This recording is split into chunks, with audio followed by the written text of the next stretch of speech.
Bueno, se lo habíamos contado, en el día de hoy el Ministerio de Educación presentó este miércoles el plan Chile se recupera y aprende, que apunta a nivelar los conocimientos y enfrentar también los efectos de la pandemia en los escolares. Vamos a conversar de este y otros temas. Tenemos a esta hora el contacto con el ministro de Educación, Raúl Figueroa. Ministro, ¿qué tal? ¿Cómo está? Buenas tardes. Muy buenas tardes, Diana. Muchas gracias. Ministro, este plan que en el fondo también tiene que compatibilizar la seguridad, que sabemos que es lo primordial por estos días en cuanto a la circulación del virus, con ir nivelando, porque no se puede desconocer que el proceso del año pasado hizo que los alumnos hoy tengan muchísimas diferencias entre sus pares y ya se ha evaluado también que ahí tienen que ver temas como la conectividad, cuánto estuvieron o no involucrados los padres. Entonces, ¿qué procesos tiene este plan? ¿De qué manera se va a implementar?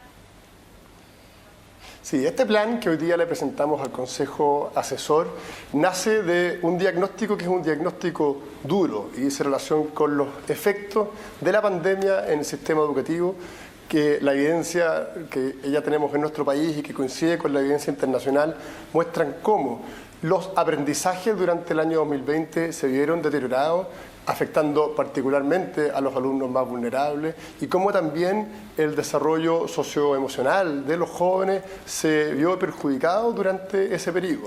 Asimismo, también un elemento clave del diagnóstico con el que contamos es que la deserción escolar lamentablemente puede aumentar como consecuencia de la pandemia. Haciéndonos cargo de esos tres desafíos, elaboramos un plan que se llama Chile Recupera y Aprende, que tiene tres ejes.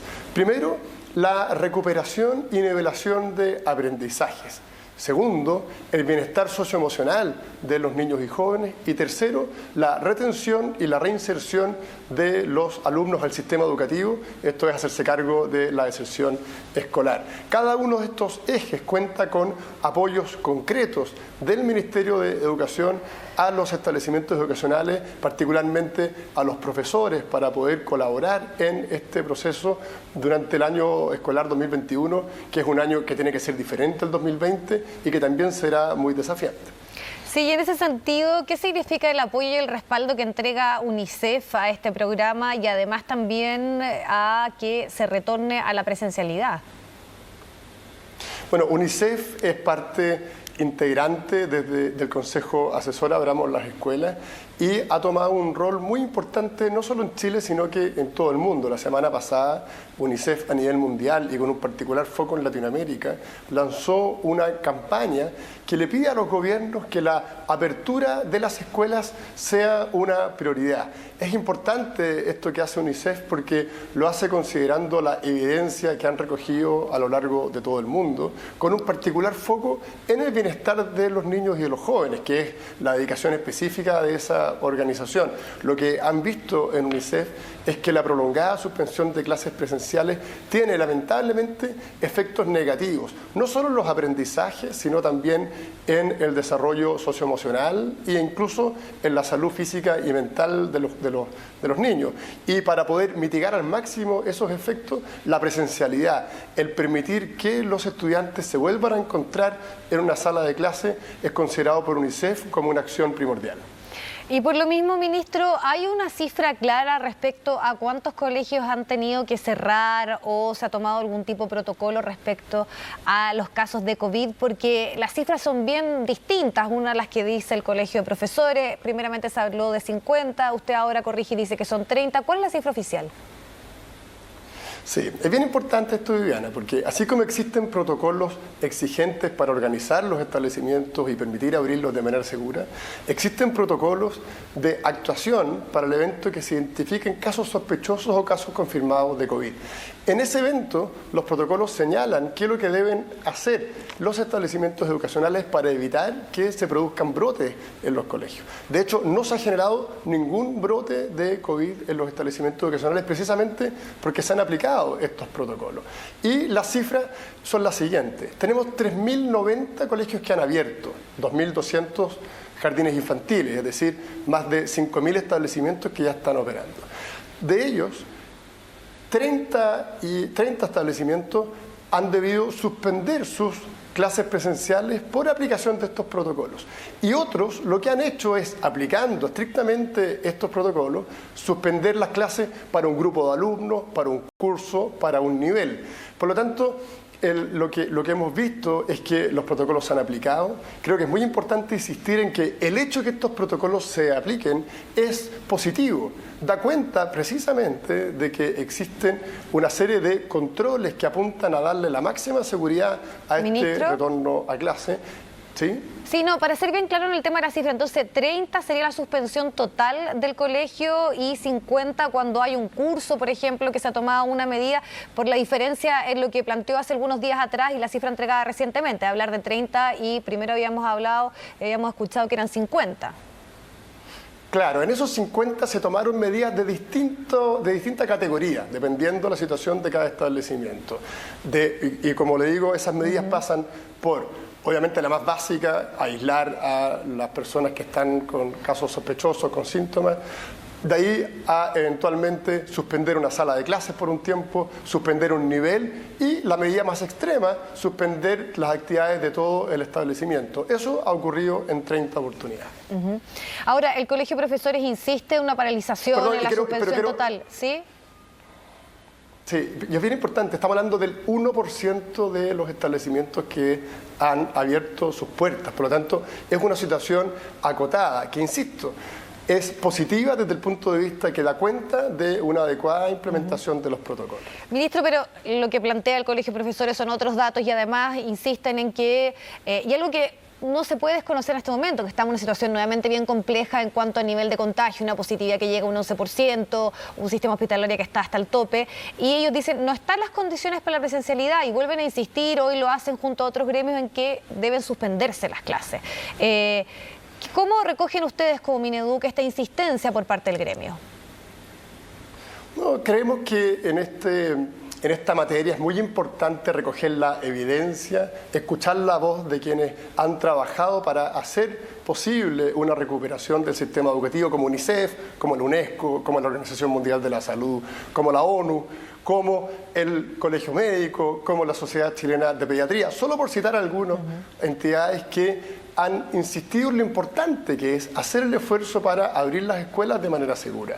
Desde ese punto de vista es muy relevante también entender que la situación que hoy día vivimos no dice relación con lo que ocurría hace un año. Cuando se cerraron las escuelas el año pasado, no sabíamos prácticamente nada de este virus. No se sabía cómo se contagiaba, no se conocían las medidas de protección, no se sabía quiénes eran los grupos más vulnerables a un eventual contagio. Y por lo tanto, hoy día, habiendo pasado un año, donde ya tenemos incluso vacuna en la que los trabajadores de la educación han tenido un trato prioritario, ya más del 80% de todos los trabajadores de la educación ha recibido su primera dosis y ya estamos ya en el proceso de que reciban la segunda dosis de la vacuna. Todo eso hace que conozcamos cuáles son las medidas que permiten darle seguridad a la apertura de las escuelas, que sepamos, siguiendo también la evidencia internacional y lo que hemos visto en Chile, que esas medidas son efectivas y que permiten disminuir al máximo el riesgo de contagio y entregarle a los alumnos la oportunidad de poder volver a encontrarse en sus establecimientos educacionales, sabiendo que eso significa poner el bienestar de los alumnos como una primera prioridad, como por ejemplo también lo ha señalado la defensora de la niñez. Ministro, hoy en este punto donde se insistía por parte del Colegio de Profesores en la suspensión de las clases, también hablaron representantes de los jardines infantiles y dicen que 100 de ellos han tenido que cerrar por que no está la seguridad garantizada más allá de ciertos brotes en particular. ¿Es así? ¿Hay conocimiento de esta cifra de 100 jardines infantiles que no pueden operar? Como decía, son 2.200 los jardines infantiles que han vuelto a abrir sus puertas, lo han hecho todos cumpliendo con las medidas sanitarias. Aquellos jardines que por diversas razones no lo han hecho, se están preparando para ello y por lo tanto estamos también en el sector parvulario trabajando y muy convencidos de que es posible combinar la seguridad con la urgencia de entregarle a esos niños lo que el jardín infantil les ofrece. Recordemos que en ese nivel es fundamental las interacciones que tienen los niños entre sus padres, también con los adultos que les van enseñando y les permiten tener un desarrollo integral. Entonces, como ministerio, ¿desconocen esta cifra de los 100 jardines cerrados? Efectivamente, lo insisto, los establecimientos están operando aquellos que por diversas razones no han podido abrir, y eso quiero ser muy claro. No se fuerza la apertura de ningún establecimiento educacional en Chile. Los que cumplen con las condiciones están operando, otros se están preparando. Lamentablemente hemos visto algunos sostenedores, en particular municipios, que cumpliendo los colegios con las condiciones no han querido abrirlo. Es una cuestión que obviamente perjudica en definitiva a las mismas familias porque se quedan sin la posibilidad de poder elegir. Es muy importante que no nos perdamos en eso. No le corresponde ni al Colegio de Profesores ni tampoco al Ministerio de Educación tomar una decisión que esencialmente es de las familias. Son los padres, son los apoderados quienes deben determinar si sienten ellos la tranquilidad y la confianza de poder enviar a sus hijos a las clases presenciales. Ellos deben tomar la decisión. Para que puedan tomar la decisión, los colegios es fundamental también que estén disponibles para ello.